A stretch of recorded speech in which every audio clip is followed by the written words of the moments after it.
Assalamualaikum warahmatullahi wabarakatuh. Saya Ahmad Aprinandi, NIM 502220048 dari kelas 3B Perbankan Syariah. Baiklah, saya di sini akan menjelaskan makalah konsep teoritas tentang perbankan.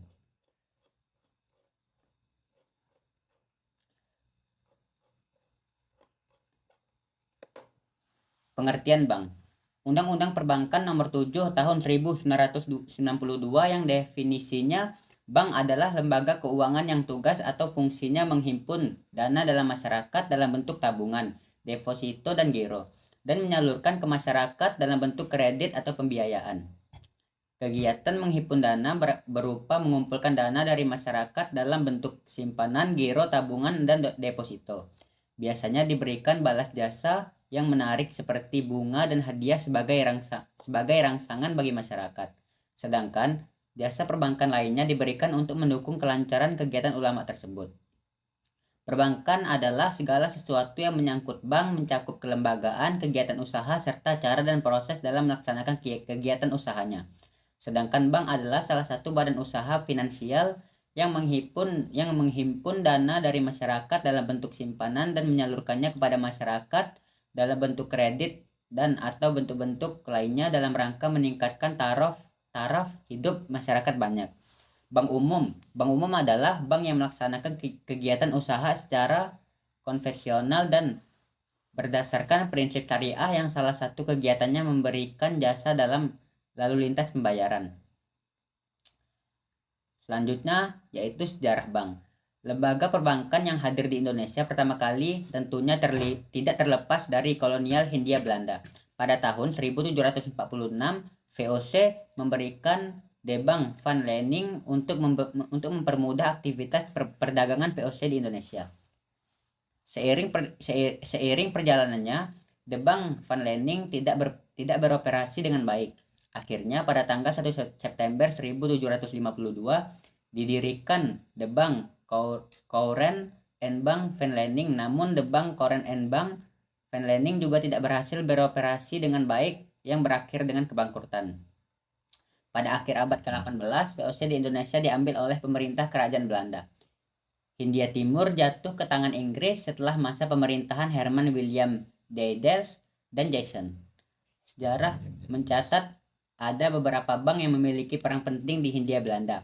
Bank tersebut adalah DJVS, NF, Devos, Forbank Hulp and Seperbank, DSkom Bank, NV, National Handels Bank.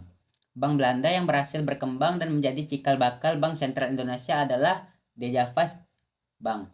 Dejavas Bank didirikan pada tahun 1828. Pemerintah Hindia Belanda memberikan monopoli kepada Dejavas Bank untuk mengeluarkan uang yang mana pengedaran uangnya ditangani oleh pemerintahnya sendiri. Sejak saat itu, Dejavas Bank dikenal dengan Bank of Issue atau bank sirkulasi.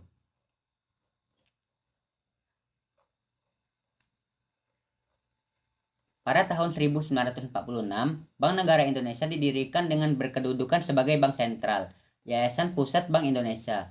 Yayasan Pusat Bank Indonesia dilebur ke dalam Bank Negara Indonesia. Seiring waktu berjalan, pemerintah Indonesia melakukan pemantapan kedudukan Bank Negara Indonesia. Akhirnya ketika konferensi meja bundar, pemerintah Indonesia dan Belanda setuju untuk mengubah fungsi Bank Negara Indonesia menjadi bank umum, yang awalnya menjadi bank sentral. Selanjutnya, bunga dan pandangan ulama. Yang pertama yaitu ulama Badr ad-Din Al-Aini, pengarang Umdatul Qari Syariah Sahih Al-Bukhari, yaitu prinsip utamanya dalam riba adalah penambahan menurut syariah. Riba berarti penambahan atas harta pokok tanpa adanya transaksi bisnis real. Selanjutnya bank syariah. Undang-Undang Perbankan Nomor 10 Tahun 1968 tentang perubahan Undang-Undang Nomor 7 Tahun 1992. Undang-Undang Perbankan Nomor 21 Tahun 2008 bahwa tentang perbankan syariah.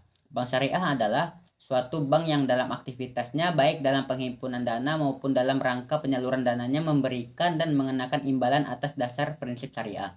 Pada dasarnya, ketika fungsi utama perbankan menerima titipan dana, meminjamkan uang, dan jasa pengiriman uang adalah boleh dilakukan, kecuali bila dalam melaksanakan fungsi perbankan melakukan hal-hal yang dilarang syariah. Dalam praktik perbankan konvensional yang dikenal saat itu, fungsi tersebut dilakukan berdasarkan prinsip bunga. Bank konvensional memang tidak serta-merta identik dengan riba. Namun kebanyakan praktik bank konvensional dapat digolongkan sebagai transaksi ribawi. Yang A, ada sumber pendapatan perbankan syariah. B, prinsip bank syariah. C, karakteristik bank syariah. D, produk perbankan syariah.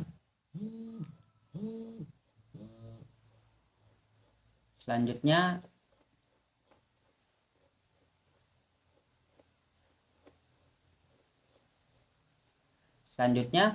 Undang-Undang Perbankan Nomor 7 Tahun 1992 yang definisinya bank adalah lembaga keuangan yang tugas atau fungsinya menghimpun dana dalam masyarakat dalam bentuk tabungan, deposito, dan giro, dan menyalurkan ke masyarakat dalam bentuk kredit atau pembiayaan.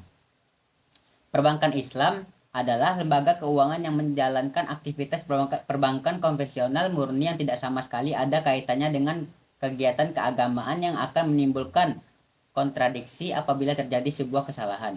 Maka agama Islam termasuk di dalamnya umat Islam itu akan terkalahkan.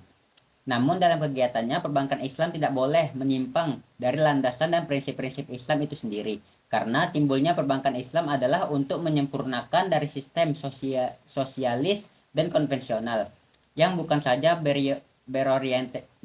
berorientasi pada profitabilitas, tapi juga bagaimana perbankan Islam itu sendiri mengedepankan etika dan moral dalam berbisnis di dunia perbankan, yang dapat menciptakan sebuah kegiatan perbankan yang efisien dan efektif, bebas dari riba, gharar, maisir, sehingga dapat berimplikasi pada pembangunan ekonomi, kesejahteraan rakyat, menciptakan pasar ekonomi yang sehat, dan menghilangkan paradigma zalim.